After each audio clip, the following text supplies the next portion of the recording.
Merry Christmas, everybody. We got the tree.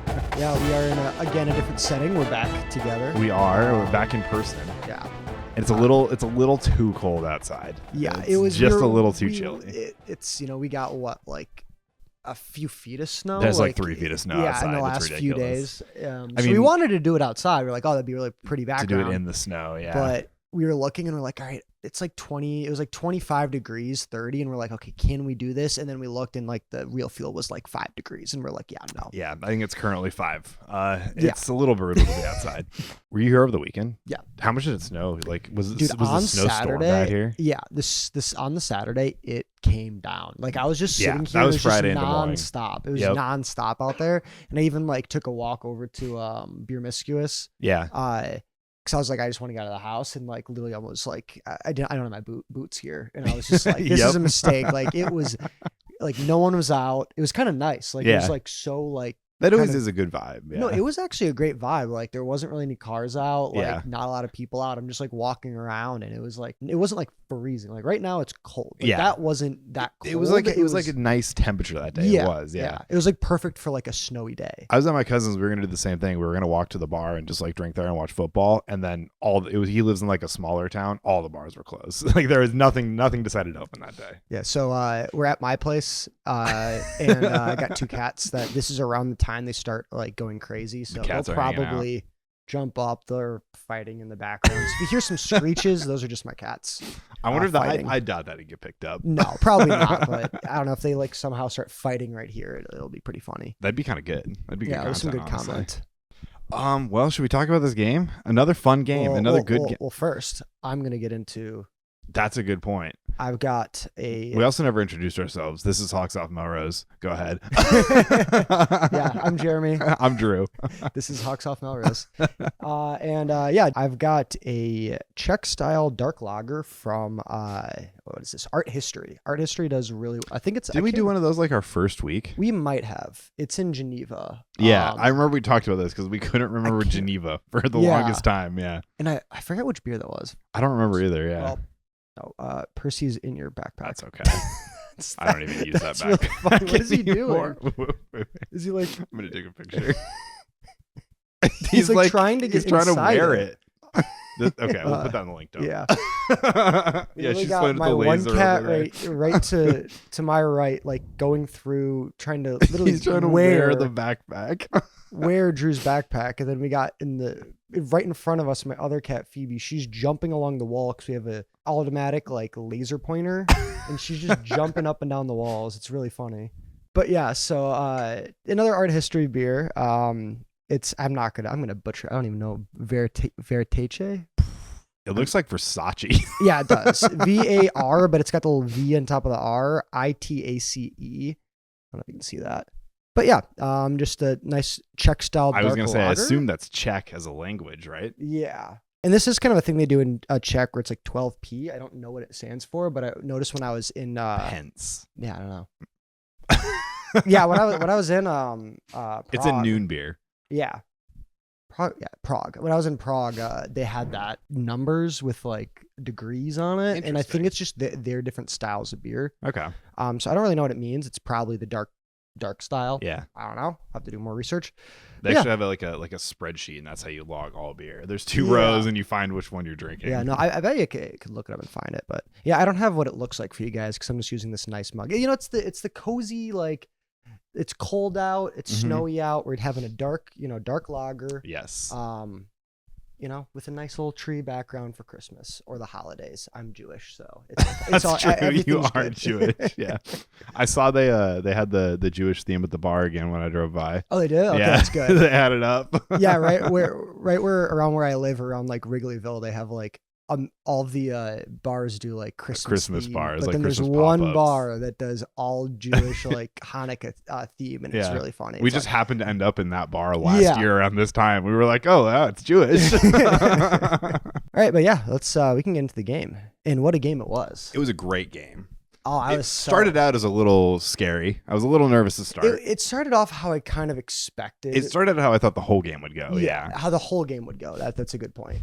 I mean, it started off for them. It was just Emmett Johnson. That's true. It started off with a 70-yard touchdown run right down 70, our throat. Yeah, and that was. I mean, he was down. He was like down at the 1, but I was like, I should just give it to him. Like, yeah, honestly, yeah. But it was like right before that, he was like making a lot of good runs, and I was just like, oh god, like what's gonna happen here? Like, and then he just busted that out, and I'm like, okay, this could be a long feels day. like the Penn State. This feels like Oregon. Yeah. It just felt like a few of those games where like it was just like for some reason our run defense has just been poor. And it's honestly, it's our run defense at the line of scrimmage has been a little poor. Yeah, I feel like they're okay with the open field tackles. They just like the way they got through the line, and it's not even the linemen; it's them going through the line when the corners have to tackle at the line. Yeah. I feel like the corners in the secondary, whenever they have to tackle the line, it just has not gone well. Yeah, honestly, like watching like some of those plays, I think just Emmett Johnson's like that. Yeah, I think he's very good. I think he's just like that. He's just a better running back than some of the other ones. The top comment on the post-game thread on Reddit was like the recap of this game is Emmett Johnson as advertised. The rest of Nebraska, unfortunately, also as advertised. Yeah, no, 100%. I knew they had some good running, but I didn't know Emmett Johnson was like that. Like, yeah, I don't know. I didn't look up what's his draft projection. Do you think? I think they said he was a prospect, but I think it was like he's just had such a big leap this year. I mean, I think he's got the most yardage in the like receiving plus. He has rushing. the most like scrimmage yards. Yeah. I think. Well, Drew looks at that, but I mean, he had 29 carries for 217 yards and a touchdown, averaging 7.5. And you know, sometimes the average and all that, like the yards go up when you have one big run. But I mean, even besides the 70-yard run, that first half, he was running all over us. Like in that first half, without the 70-yard run, he still had 107 yards. Yeah, I mean, like we said, that first half just absolutely demolished us. But they did. Classic Phil Parker made his adjustments. The second half did go a lot better. I think they also, like you said earlier, they went away from the run a little bit in the second half. Yeah, I think that was like, I don't know why Iowa started turning it up offensively. Yeah, at a certain point, they got to play catch up. It started putting more pressure on Nebraska to make something happen a little bit more quicker. And I think they started passing the ball more, and that just wasn't working. Yeah. And I think it was, the problem is once we're up 20 in the half of the third quarter, they kind of got to pass. They kind of puts them in a box at that point. Like you got ground to make up. But I even think like in that, I'd have to look back, but I think like even in like that, like what? So going into half, it was feeling pretty good. I mean, 24 points at half. Yeah, I mean, the first half did not go poorly at all. No. The only thing that went poorly, if we want to talk about real quick, was that Weechin kick mishap. Yeah. Which that was frustrating. Yeah, it was very frustrating. And I was like, you can't be too mad at him because he's been so good. He's been so good. The problem is though, I do think that was on him. Because you do see him, you see him run up and wave off the guy in front of him. Because the guy in front of him went to like off everybody else. Yeah, like he looked like, do you want me to take this? And he kind of waves him off. And then it was like he was in punt mindset. Because if that's a punt, yeah, you absolutely let that bounce. If it comes to you, you get a little bit of a return out of it. And if it goes backwards, even better. Yeah. But on a kickoff, like that's a live ball. Especially with the new fair catch rules, you just got to go call a fair catch and go catch that ball. Like you don't need to. I know he wants to return everything, but you don't need to return everything. And that already is like that short of a kick and have such good field position. You don't need to return that. Yeah, no, I think that was a good point. I definitely, like, if you watch it, I think he definitely, like, kind of was in, like, almost had, like, a brain fart of just, like, I'm returning a punt. I think he just went into, like, default mode. Like, he's, like, running up. He's tracking it. He's running up. And in that instance, he's and there's guys punt. right in front of him, just like there would be on a punt. Yeah. Like, it kind of, like, resets his brain into punt mode. Yeah. And I'm glad that, did they score off that? I can't remember. They got a field goal. Okay. We held them to a field goal. Okay. Because that's when they went up 10-13. Because I was like, that is like it's a turnover. It's a game-changing turnover, play. and that was they got the lead there because it was 10-13. Yeah. So like that was when I got nervous. Yeah. I was like, okay, like it's gonna be a grind. I literally at that point I was like, it's gonna continue to be a grind out, like grind out game. And then from there, I mean, from there, Iowa just took over. When did they didn't score? They only got one more field goal the whole game, and I don't know when it was. Field goal to make it 17-16 in the second quarter. Wow, so they didn't score at all in the second half. Yeah, no, they got completely shut down in the second half. I'm sorry, I'm just now seeing this. There were only 3 drives in the fourth quarter. Yeah, that's crazy. Anyway. yeah. No. Look at this. Nebraska had the only possession Nebraska had. This is getting way too forward, but In the fourth quarter, Nebraska had 16 plays, 73 yards. And that took up 7 minutes, and they fumbled it. They fumbled it. I feel like that's got to be just indicative of Nebraska's last 5 seasons. Yeah, we had a 9-play, 63-yard. And the game was over drive. at that point. But. Yeah, and then at that point, 10 plays ended the game there. And yeah, at that point it was 40-16. Getting ahead of ourselves. Yeah. But I just saw that, and that was crazy. 3 drives in a whole quarter is insane. Yeah. So then coming out of half, though, obviously the safety, which a little bit controversial because that was a hit to the head. If the game went differently, that could have been a turning point in the game that you look back on. The problem is it just Nebraska fans are going to say that's a turning point in the game. Oh, they lost momentum. It was just this and that. Yada yada yada. I don't know how much momentum you can even gain there because even if they get that ball and they go down and they score a touchdown, you have to go for 2 to tie it even. Yeah.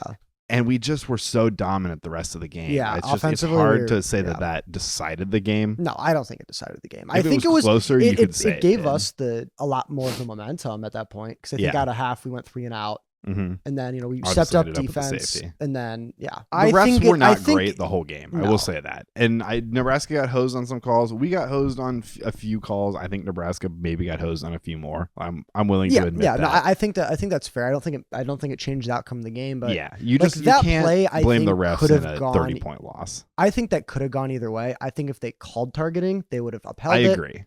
They did not call targeting. And I don't think there was the thing is with targeting, it's a weird rule where it's a very technically weird rule. I think I'm gonna admit I think he did hit him with the crown of his helmet. Yes. That is kind of in the rules, but I think it's part of the rules. The problem with targeting is it's not super defined whether or not you have to meet all the criteria or one of the criteria. Yeah.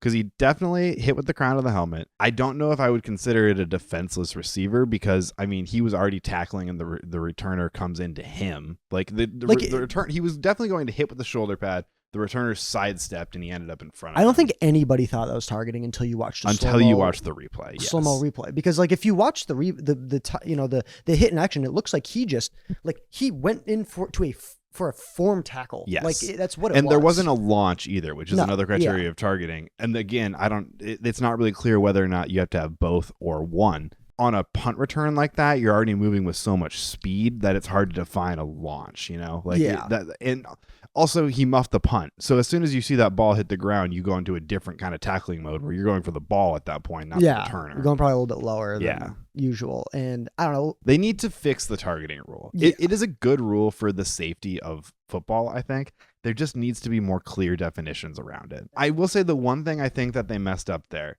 is they have made it a point to where, because targeting is always a review, that when there is a potential targeting, they always throw the flag and then go back and look at it. Because the problem is you can't review it and call targeting after the review, I believe. You have to you can rescind the targeting on review, but you can't do a review and then call targeting. Gotcha. So the point is that they should always throw the flag and then potentially come back and say it wasn't targeting, and they didn't do that. And so I think I get why people could be upset about that for sure.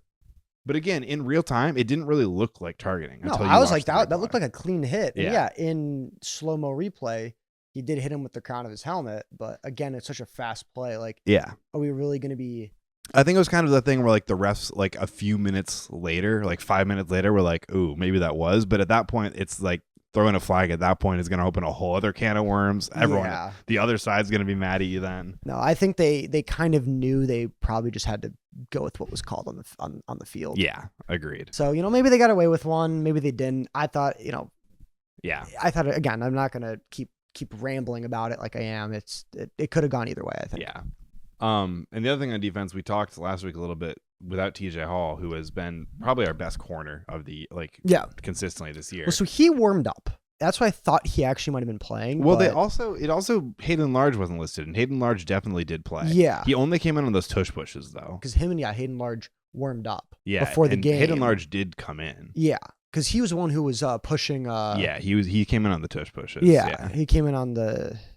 What were they calling it on the broadcast? Which I guess for TJ Hall, he's just not on the depth chart as a tight end. Which if he's not your two tight end, if he's listed as your 3 tight end, he wouldn't be on the 2 deep. So that makes sense. Okay. Actually. Yeah. But TJ Hall was injured in the previous game. Yeah. And do you remember what they were calling it on the the broadcast. They're calling it like not the because they're like, oh, like what do we call like this Gronowski like the Gronowski Plowski. Yeah, the Gronowski Plowski. What did he have? My favorite was the one he had a couple. Yeah. My favorite was the one like in like the third or fourth quarter where it was like 4th and 2 on like the 40 and they were a little bit short. And the announcer's like, probably a little bit too far for the Gronowski Plowski here. And then they line up and they do it. And he's like, no, we're not. Yeah.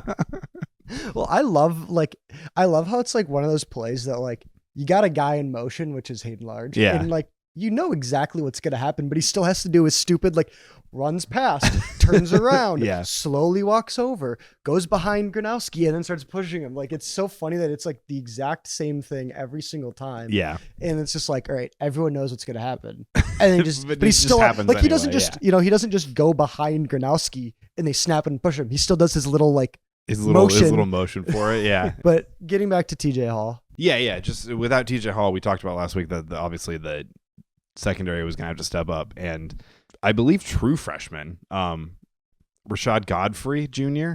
I don't think it's Godfrey or Godfrey. Number 7, if you're just watching the game, absolutely stepped up. Like he was all impressive. Over. Yeah. No, I mean, it's one of those things that like you're worried about kind of defensive back situation with like just, I've been talking about it all year. They've stepped up a lot more. Yeah. But still, and you get a freshman that comes in there and looks that good. It makes me feel better about the future for sure. Yeah. Because he had the most tackles. Yeah. On the team. He led the defense for as far as tackles. He had nine tackles, 6 solo. Some phenomenal pass breakups. Yeah, couldn't find specific stats on the pass breakups. Yeah, but he definitely he played well. He looked good in coverage. He looked good on tackling. The most notable one was that I think it was that 4th down run where they like kind of ran it to the outside and he got him right at the line of scrimmage and absolutely it was like I don't know if it was Johnson or if it was a tight end or something. But a dude bigger than him wrapped him up, pulled him down at the line. And it looked on the broadcast like they stopped him on 4th. They gave him the 1st. And to be fair, looking at it the sideline cam. The open field tackle on the guy. It definitely was short. A first down. Oh, was it? Because the line was off. Okay. So they showed a sideline angle and you can see the marker is on the yard line. And the line for the line on the TV was right in front of the yard line. He brought him down on the yard line. I think it was a first down, and it was just the yellow line was off on the TV. But it looked short, and regardless of whether it was or not, phenomenal tackle. Also, just dumb on the Nebraska player. Yeah, he literally just wanted to like get contact and run over Godfrey, and Godfrey just completely stopped him in his tracks. It was a great tackle. Awesome. It was a but very also good just tackle. Like, dumb, just like another dumb Nebraska play. Like, yeah, he looked like honestly our best player on defense out there. Yeah, like at least the one that stood out the most. Yeah, like I know again, like Lutmer had a few great good plays. Like Trigger had a few good ones too. Yeah, they were talking about him. Jaden Montgomery had the 2nd most. That's that linebacker, right? Yeah, I think he's a sophomore or something. He's a junior. Okay. Because so some guys that came into the game not you didn't know what to expect from, because I remember him. I saw him a few times out there, and I was like, I don't really recognize his name too much. Mm-hmm. And he also came in and stepped up. He had the 2nd most total tackles, so 2nd to Godfrey. But yeah, I mean defense stepped up in the second half. I do think a lot of it, is Phil Parker doing Phil Parker. And as you already mentioned, like. At halftime, all right, we need to stop the run. Yeah, and we did. The other huge red spot. I mean, besides Godfrey looking like making the defense look a little promising for the future, the receivers look as promising as they've ever looked. Maybe like the last time I remember having young receivers that I was this excited about. Between Voname, they were calling him Voname on the broadcast. I don't know which is. I don't know. We'll figure that out eventually. Yeah. And then obviously Vanderzee looks just phenomenal. Oh yeah. I mean, he looks like the best receiver we've had. He's already the best receiver we've had since Brandon Smith. Yeah. He could be the best receiver we've had since Marvin McNutt. Like it. Oh yeah. Phenomenal. I mean, some of the good. catches he's making. I mean, he only had 2 catches for 53 yards. But like, I mean, we just get into that the ridiculous one-handed insane catch. Grab. Yeah. There was like the same type of catch, like, was it 2 weeks ago? Last week. No, it was Michigan last State. week. Yeah. He had the same kind of grab. Yeah. I mean, he's stepping up. He's injured at the beginning of the year. Yeah. He's stepping up and he's making these plays. And I think, next year and the year after, like he's only getting a few saves. He's only a sophomore. Catches. Blackhawks games in the background. He's only having a few catches, but like that's kind of like he is a freshman. And they've spread the ball around so much this season too. Yeah. And then like, as we were saying, like Vaname, how do you say it? Freshman tight end. 2 phenomenal catches. Oh yeah. 3 catches for 91 yards and a touchdown. But, Two of them stood out a lot. Yeah. Well, the first one obviously was it our first drive or second drive? I think it was our second drive. It was our second drive. Yeah. Vaname makes like a 13-yard catch, and then right after that makes a 35-yard touchdown catch. And I was just like, okay, that made me feel a lot better that we kind of got it going. It was about a 15-yard pass. He makes a phenomenal cut between 2 defenders and just takes it all the way to the end zone. Yeah, I feel like it was one of those things where you're like, that's play of the game. And then like not that long later, Vanderzee makes that catch and you're like, okay, that's play of the game. That's play of the game. Yeah. I saw like a post-game comment, I think, from Mark about that, where he was talking about that catch and he said like, yeah, like Vanderzee's just the kind of guy where if you have him one-on-one on the sideline, like you just throw that ball up to him because he's so good along the sideline. And I was like, that makes me feel really good. Like if you have a sideline receiver like that, that's so big for like, especially late game scenarios. Mm-hmm. Like that's just the kind of guy you need on a team, and it just makes me very excited for the future. Again, as we keep saying, like it literally is like, all right, I feel like we haven't had a guy that we could just throw the ball. You haven't had that guy in so long. Yeah, like. All right, I'm just going to be confident. I'm just going to throw up a 50-50 ball. Yeah. And then he's going to come down with it. And it's like we do lose a lot of receivers this year. I'll pick this up for a second. We do lose a lot of receivers. But like we're bringing back obviously sophomore Vanderzee, freshman Vanamahe, and what's his name? Ostrenga. Ostrenga's back too. Yeah. He got the injury. He's coming back. Tight end you coming back. Yeah, honestly. That's the thing. Everybody kept talking about Vanamahe and being like, oh, like this is the next great tight end of Iowa. I also feel like Ostrenga could be that guy. He's just had so many injuries. Yeah. He's been so banged up. And that was the same problem that Laporta had. Laporta had a lot of injuries and didn't he was just like full potential in college, I feel like. But then obviously he's fucking killing it on the Lions. Like, which he fell off, but Lachey looked really good for his, knee injury. Mm-hmm. Yeah. That and then after that, he didn't he had a full year. We've had some rough injuries with tight ends. Yeah, we have. Because Eric All also obviously messed up. He ended up playing like half of a season for us, but that half of a season, he was phenomenal. Yeah. And then he goes to the NFL. Is he on the Bengals now? Yes. So he and Fant are both on the Bengals. Yeah. Because I think they got Fant because he got injured. Yeah, because All's out. For the year. Other big news out of the game: Gronowski gets the single-season quarterback rushing record. In this game alone, he surpassed 3 quarterbacks, including Ken Pleon and Wilburn Hollis from 56 and 60, both of I don't know, and then obviously very loved Ed Podolak, 1966. Obviously a legend. I never saw him play, but he was so good on the radio broadcast with Dolphin. He's such a fun guy. My favorite Podolak story, this is not talking about Gronowski at all, but it was during the Nebraska game a few years ago. There was some Nebraska reporter tweeted out like trying to get Ed Podolak canceled, where he was like, Ed Podolak just walked out of the booth at halftime, smashed 3 beers, and was telling everybody who would listen about how shit the team looked and just cussing up a storm. And like clearly trying to be like, it was the most unprofessional thing I've ever seen. And it, like the replies were just a bunch of Iowa fans going, one of us. Yeah. Oh, 100%.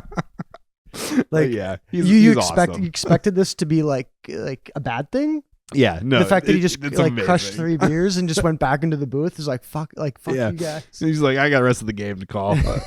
God, yeah. What a legend. I do miss him. But anyway, so Gronowski gets the single season quarterback rushing record. Deserved it.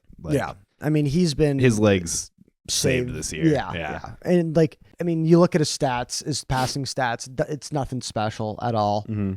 And I do think only people who really watch the Iowa games understand that, like, how much, like, because you're like, oh, like, it's how always important it was. Yeah, because it's always like, oh, he only has like 5 touchdown passes and 5 interceptions. Yeah, but he's got 20 rushing touchdowns. He's got 12 rushing touchdowns, and everyone's like, oh, well, he's not a running back. I'm like, no, you watch like the games, like, which I will say, going back to Ed Podolak for a second, Ed Podolak has a single season rushing.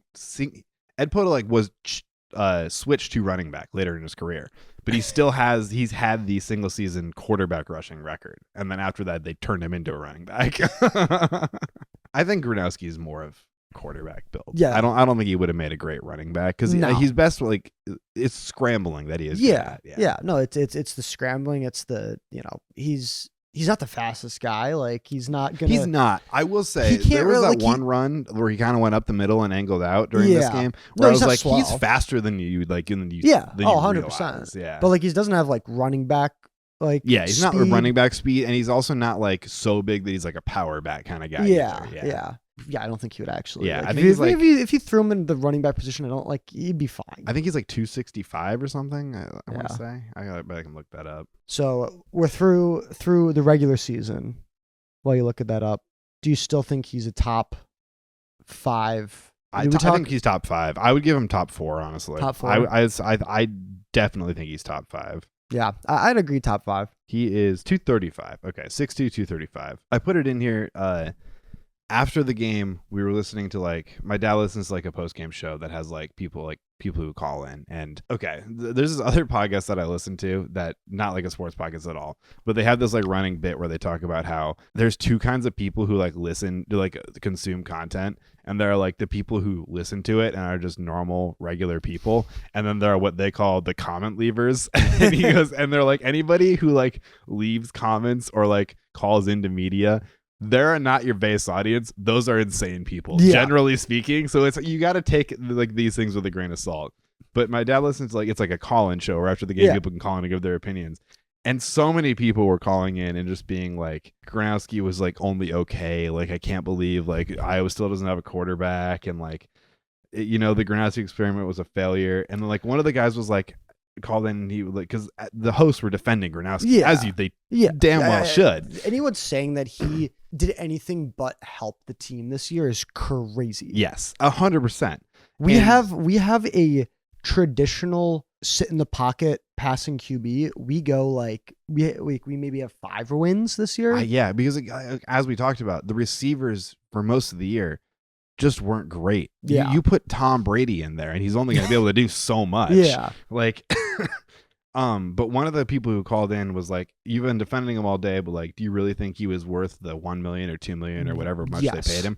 And they were like, absolutely. And they said the same thing that I said at one point, where it's like, if nothing else, he has changed the perspective on Iowa's offense and Iowa's quarterback play for future recruits coming into this program. Yeah. And like that alone is worth it. Yeah. I mean, like now every time like an ESPN or a Fox or what, like Fox Sports or whatever, like talks about like Iowa like offense, they'll like make the joke, but then someone else would be like, well, actually they like average like 35 points per game. Like, they're not like old Iowa, and that's because of this year specifically, like Gronowski and Tim Lester. Like like I'd be like, before I'd be like, like I'd make fun of our offense too, but now it's like, please no, do. Like, maybe it'll force some change. And now it's like no, you're just like wrong. Like you don't know what you're talking about. You're just not watching anymore. Yeah.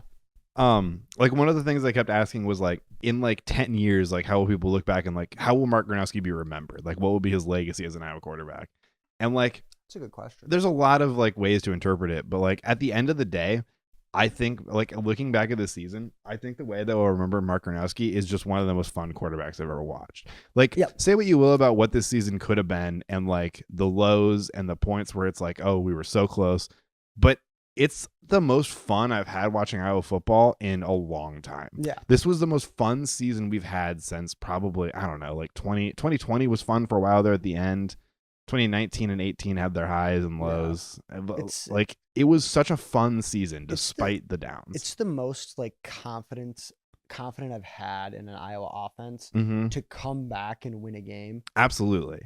Since Stanzi. Yes, since Stanzi 100%. Literally, like I'm like, oh, we were down by 10 like we were down by 2 possessions to Michigan in the State. Second half in any game in the last like 8 years. I was like, oh, well, we lost. So like, oh shit, like our defense, like if our defense couldn't stop them from scoring more than like literally maybe 16 points. Yeah. I was like, oh, we're losing this game. Exactly. Where like this offense, I'm like, okay, like we let up like a few, a touchdown, like, you start off I think in years past, you start off the game giving up a touchdown.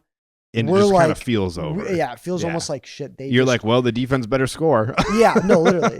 And so that's kind of the big thing. I completely agree. You look back, and I do think he might be a little forgotten. Yeah. He's only here for at the end of the day, he's a 1-year quarterback. Yeah. But I think he'll stand out more than anyone ever expected him to. Oh, well, 100%. Yeah. Even in that Oregon game where it's like we're getting the ball with where they're like 2.5 minutes to go, you have to drive 80 yards, and it's like any year post Beathard, that'd be like, well, that's game. Yeah, that's 4 and out. With like when that happened, I was like, well, this is gonna be rough, but like there was a chance. Yeah, like, there's those little feeling. I'm like, I was that. like, at least he can run it. I was like, at least if like against Oregon, against like top 10 team in the country, you're like, he might be able to do this. Yeah. Like we have a chance here, and I hope that he does. He's already put the program heading in the right direction. I hope that we snap right into it, and either Hank Brown or Heklinski come out next year, and they just pick up right where we left off. This is also probably, despite how many people were losing, the best I felt going into an off season in a long time. Mm-hmm. Where I'm like, well, at the end of the day, the program seems to be headed in the right direction at the very least. Yeah. Part of that will hinge on another point I have in here is what are the chances that Ferentz retires after this year? Do you think? He's getting a little choked up in the post-game press questionnaire. There's also, I'll find the link. I'll put it in here. I didn't put it in the spreadsheet for some reason. He said shit twice on the radio post-game. 2 FCC violations, which just seems very unfair. And it seems kind of like he's like, I don't give a shit anymore. He said that. And he said like shit. And he was just like, oh, excuse my language. And then he said shit like a second later. Yeah, he's not giving a shit anymore. I think if we make the playoffs, this is his last year. Going out on Gronowski, I think you get him in the playoffs, he goes out on a great year. It's just like, because if he goes, then I think Phil Parker goes. There does seem to be a bit of a succession plan set up where, what's his name? The assistant head coach right now. Woods? No, Seth Wallace. They kind of set up Seth Wallace as a successor. I think there's a chance if we go right into Seth Wallace, Phil Parker stays a few more years. I don't know if he'd stay super long. And Kirk got a little bit emotional towards some of the games at the end of the season. And a lot of people speculated like he knows that this is his last year. But I will say he's also done that a lot more in the last 2-3 years. And I think it's almost more knowing the end is near. The end is, because like I don't think that really there's nothing that's kind of shown me that he is going to finish this year. I think he said like last year, or no, I think it was right after Brian, right after they got rid of Brian, and there was a lot of speculation where it's like, well, if they're forcing Brian out, what are the chances Kirk just goes to? And they asked, I remember it being very funny because they asked him a lot about it in the press conference on Tuesday, and he just like didn't really say anything about it. He like kind of just dodged the question. And then the very next day at Hawk Talk, which is it used to be at the Carlos O'Kelly's, which is so funny. It was, I think at that time it was at View Rooftop. I don't think they do Hawk Talk anymore. Okay. And like he said on Hawk Talk, he released a quote that was like, I plan to be at this university for like the foreseeable future. Like I'm not retiring anytime super soon. And that was like 2-3 years ago or whatever. And it was just very funny to me that he dropped that bombshell on Hawk Talk and not at his weekly press conference. But like even from that, like we're a few years beyond that now. Mm-hmm. Like he's not going to be around much longer. No, I always thought, like I remember last year I was saying 2 years. Yeah. And I think now I'm like, I wouldn't be surprised if he's done after this next year. The thing is too, I think it's a hard choice if you are going to go with a guy like Brown or Heklinski next year that has 3 years under his belt. I think as a coach, you need to either tell yourself like, I'm going to step down now and I'm going to let somebody else, this is going to be somebody else's guy, or I'm going to see this guy's career out. That's fair. Yeah. So it's almost like and not that it has to be, but it almost seems like a 3-year commitment or a done. Yeah. I mean, you've seen that in the past. I don't know examples, but like, all right, this is like your year with your QB. And also when you have a succession plan with Wallace, like, like you could if Kirk knows I'm going to do one more year, maybe they let Wallace work directly with the quarterback a little more this year, like there's a way to mitigate that. But yeah, I think we'll know more after the bowl game. I think he'll let a lot more slide or like a lot more show leading up to and after the bowl game. And especially if they win the bowl game. Yeah.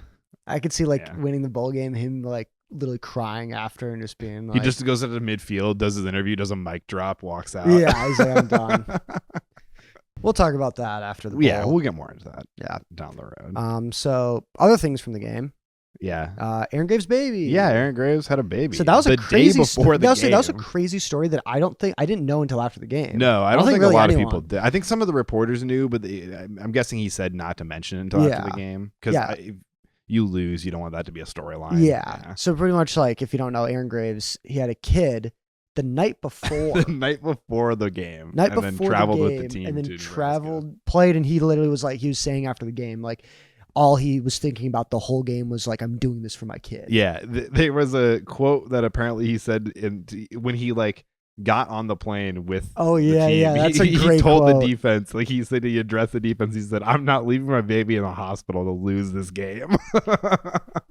That's so hard. Yeah. That's so awesome. That's so hard. I love that. He's like, we are winning this game. If I'm there, we are winning. It's his senior year too, right? It is, yeah. Yeah. So he was like, I'm going out against Nebraska and I'm doing this for my kid. Yeah. Like, that's awesome. And so they gave the game ball to him and his kid. Yeah. They're and his wife or his. They addressed it to all three of them. Yeah. That was a good gesture by them in general. Like, another thing after the game though, kind of the whole thing that we were talking about coming from last year, this year, the whole disrespect with the handshakes. Matt Rule did indeed shake the Iowa player's hand after. And they did shake hands at the coin flip too. I'm not that saying was a point during the coin flip where they addressed it. Yeah. I'm not saying Rule didn't do it last game, but there's a video of him after this game, literally going out of his way to go up to like. And to be fair, he did look kind of genuine after this game. Yeah. No, like he walked up to like I saw him walk up. Yeah, I saw him walk up to like Gronowski specifically, and it looked like he was like, "Hey, like that was a great season." Like it seemed like it was pretty genuine. He went up to Gronowski Regent. At least He said some good things about Regent at halftime, or like after the first quarter or something. He's like, that kid can like fucking play. Yeah. Like he was.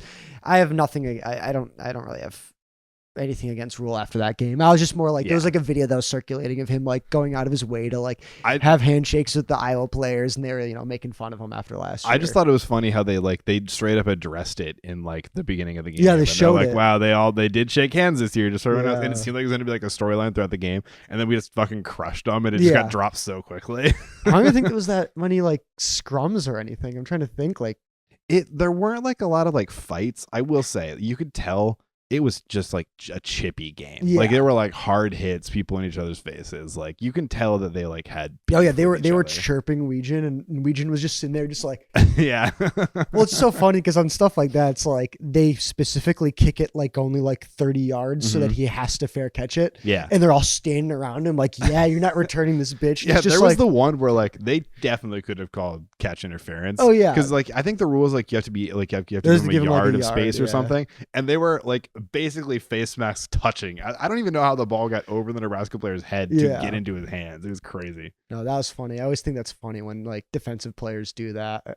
I'm like that. They're just like, yeah, like we got you. It's like, no, you guys were just scared to kick to me, so you kicked it only like 30 yards, and we have good field position now.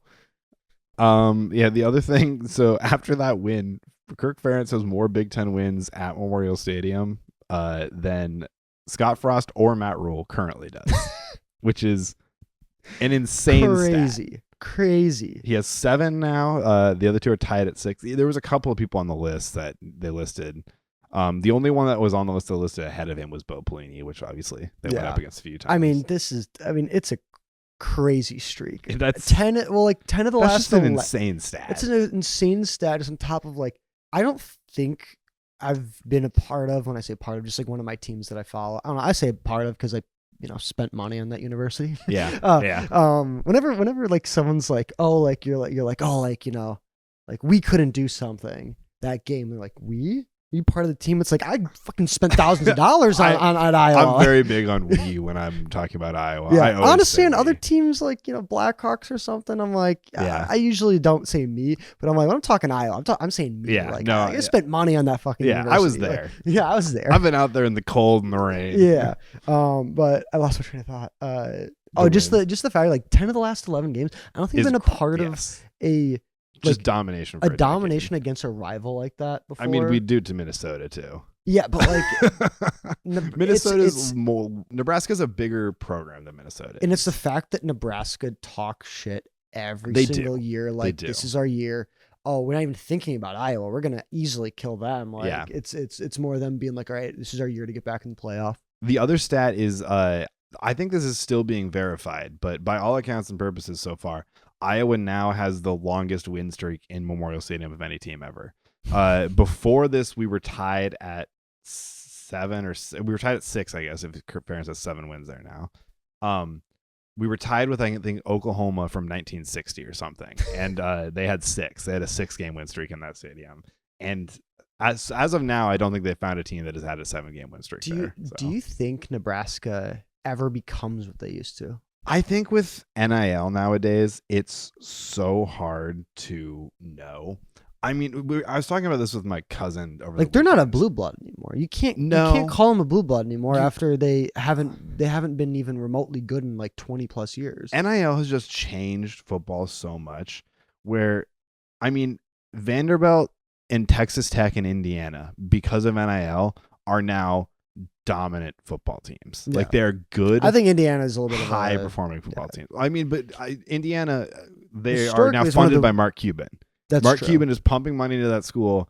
Suddenly they got DeVry as a head coach for basketball. They got Sangetti as a football coach, and they're undefeated going into the Big Ten championship in the playoffs. Yeah. Like, whether or not it's sustainable is yet to be seen. Yeah, we don't know how NIL. Yeah, but like the fact that both that Indiana, Vanderbilt, and Texas Tech are 3 of the best teams in football this year is just that NIL has changed that so much. I just don't think it's impossible to predict who's going to be good in 10 years, to be honest. No, I agree. I just think it's like a funny thing to think about with just like I feel like Nebraska fans still think they're like blue bloods, and like they still almost get talked about going in, they win the offseason every year.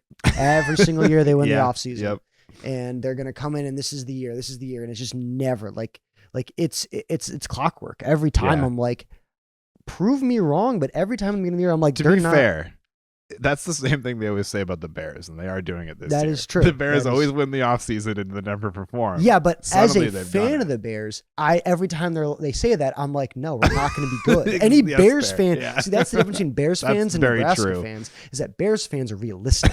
They're like, we're going to be ass. Our number 1 overall pick at QB is not going to be good. Like, we expect them to be bad because that is what's ingrained in us, is that no matter how good, even right now, I'm like, I don't know how good we are.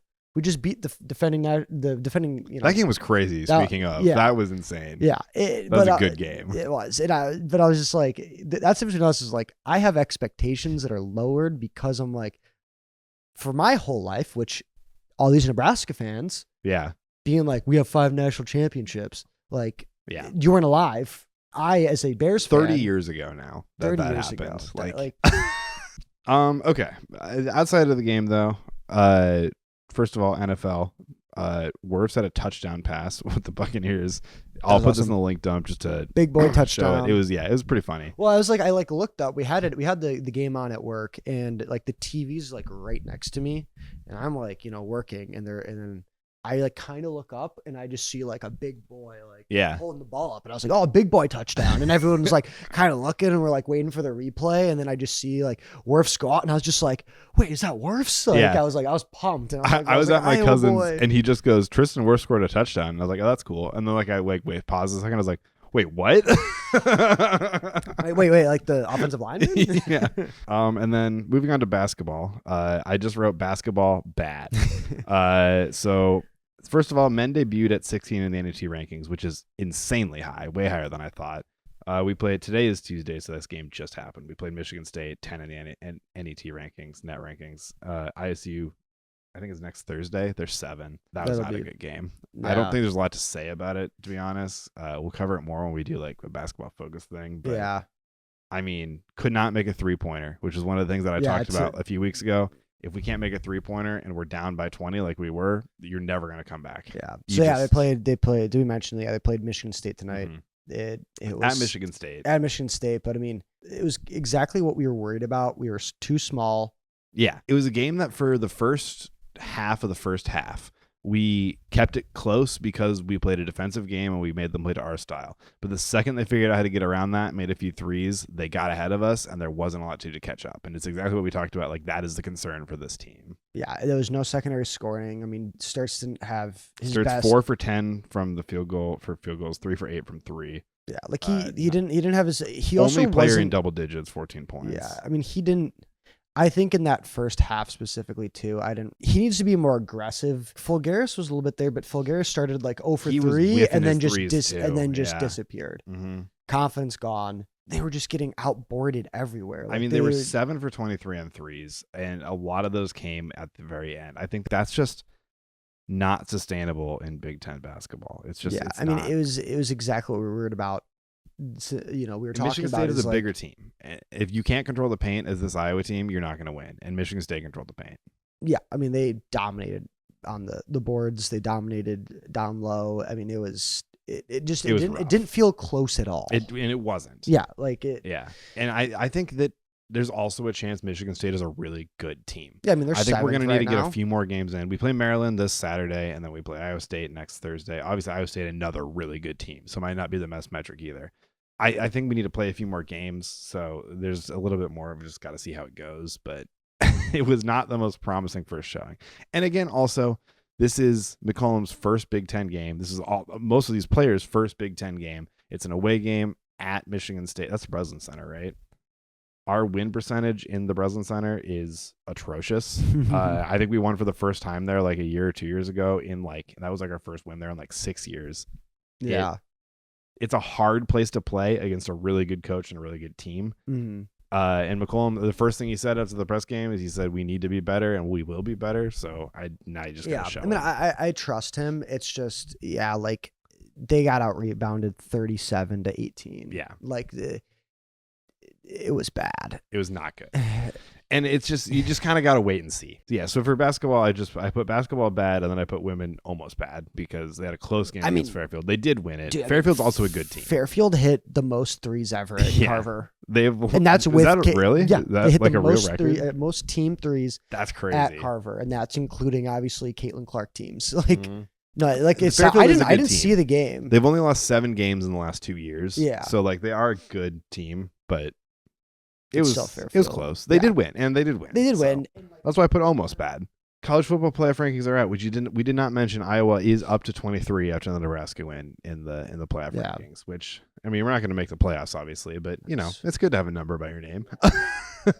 Yeah. Up to Texas 23. Tech lost to Texas. Or no, Texas A&M lost to Texas, so they dropped. We're up to 23. Percy, you gonna give him? What you doing there, bud? He's gonna go in the small tree. Yeah, that's okay. He's allowed. He's gonna try to like eat it for like the 20th time. Eat those berries. He's gonna try to eat it for like the 20th time, realize it's fake, and then Is he going for the tree? I swear to God, do not go in the tree. Okay, you can look around. That's okay. Do you want to say anything to the audience? The one thing he does do, he turned away from the mic. If he's about to do something bad, he does make a little noise, which is funny. He'll do like a little squeak and then do like whatever bad thing he's gonna do or like jump into. Oh, he's falling. Oh, is he slipping? Yeah, I think he was slipping. I was gonna say he's not one to like scratch. Like he won't just scratch you, but he's also young enough, and his sister over here hasn't taught him to not use his claws.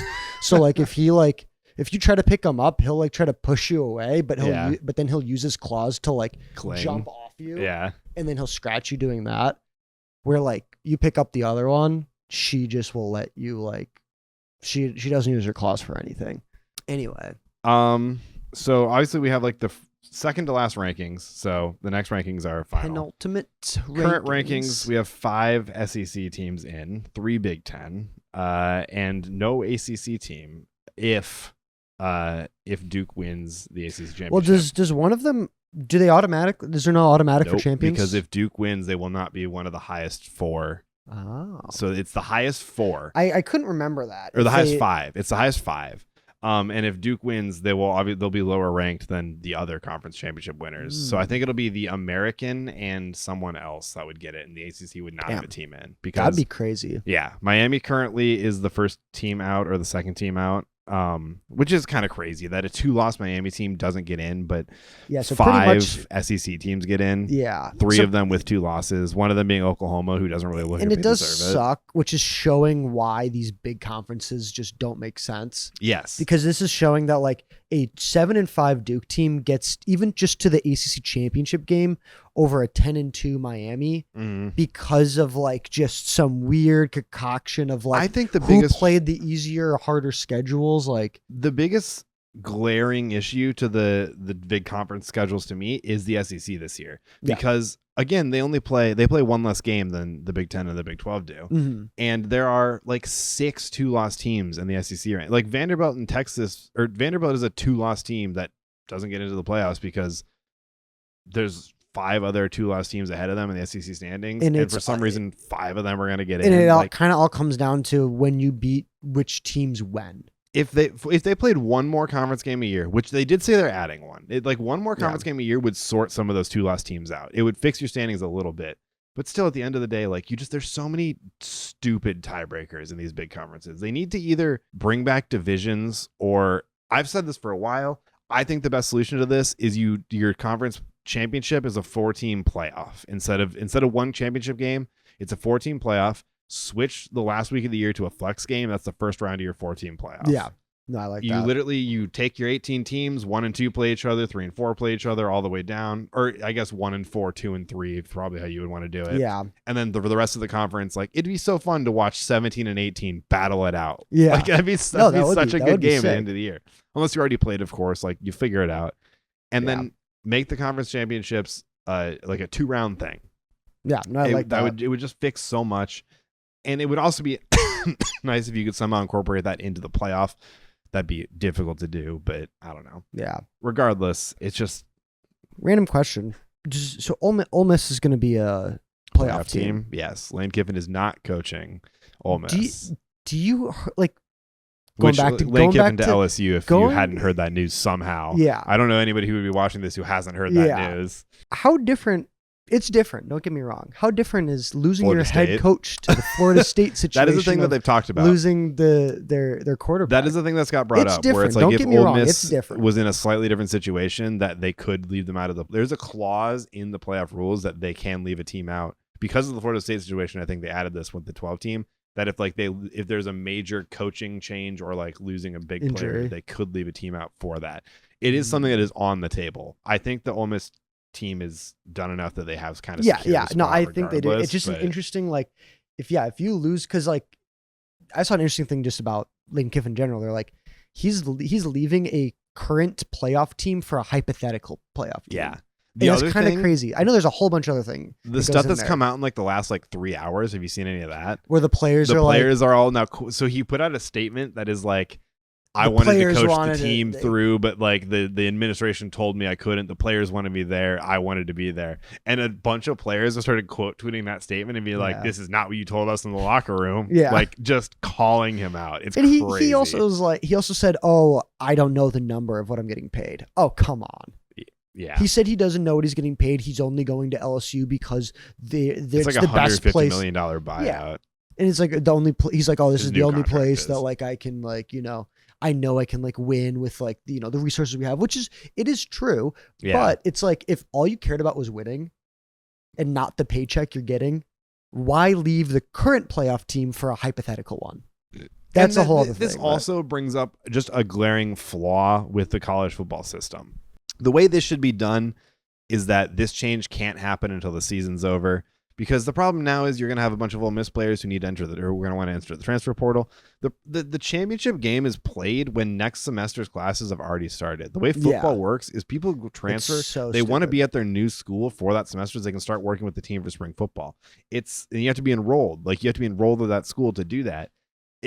It's a big flaw with the current system, but the problem is there's not really a way to fix it without moving the season up in the year or shortening it or something. Yeah. I mean, I think it's a problem. That's kind of what you have to do is you have to, I mean, at this point, because the only reason that obviously it is where it is because of, the student athletes. But nowadays I really think the solution is to say football players get academic exceptions. Yeah. They can enroll 6 weeks late in the following semester. We already know that they don't do the same things as the regular student population. They also now get paid. Maybe say can't. They're an exception. Maybe do football operations for the new year can't start until February 1st. And students are allowed to start, like football players are allowed to get an exception and enroll February 1st, you just need to put some dates on things. Like, yeah, definitely. Onto the little bowl outlook. Yeah, might as well. We might as well talk about the projections because we need the college football. Which the college football. One more week of football. There's a couple of games left. So the selection show will be December 7th on Sunday. It seems like we're pretty much projected to go to the Rely Quest Bowl. Yeah, which is just Outback Bowl, right? It's the Outback Bowl, of course. So we're going back to the Outback Bowl most likely. So yeah, what is this? This pretty is much everyone says we're going to go there. There's a bit of a mix, few different opinions on who we would play. Yeah, the one that I've seen the most is Vanderbilt, which I wouldn't mind that. I think that'd be a good It'd be a fun game. I just wish it wasn't the Outback Bowl. Like I said. Yeah. There's also projected we play LSU, which would be kind of wild. That would be. Do you think Kiffin would coach the Outback Bowl? And then Tennessee is the other one. I don't. We just played Tennessee. I don't want LSU or Tennessee. I don't either. I played them before. I would like today.